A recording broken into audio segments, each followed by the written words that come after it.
He spent 10 years behind bars, but every single day he focused on one thing: memorizing the shape of the guard's keys. Every time a guard walked by, he quietly studied their waist. At night, he'd sketch the teeth of the key from memory, draw it dozens of times until it was perfect. He measured the key's length with folded paper, traced the outline with pencil rubbings, all for one goal: to recreate the key from scratch. But metal was hard to get in prison, so he turned to wood. During a work shift, he stole wooden scraps and hid them in his thermos.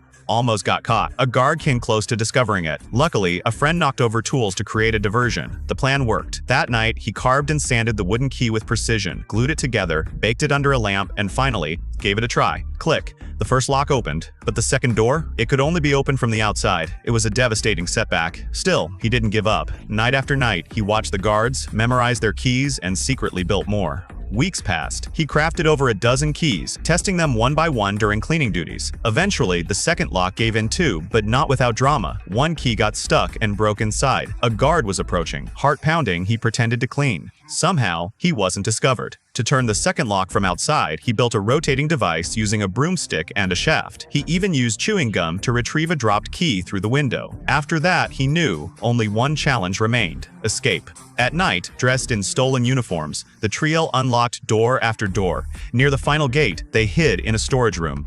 A guard nearly opened the door, but an upstairs prisoner smashed a light bulb to cause chaos, a perfect distraction. Finally, they reached the last locked gate. None of the keys worked.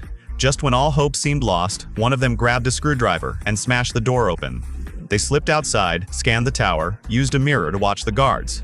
When the timing was perfect, they ran out the gate, across the yard, straight to the street.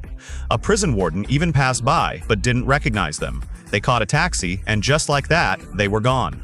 You might think this is a made-up movie, but no, this story is based on a true escape that actually happened.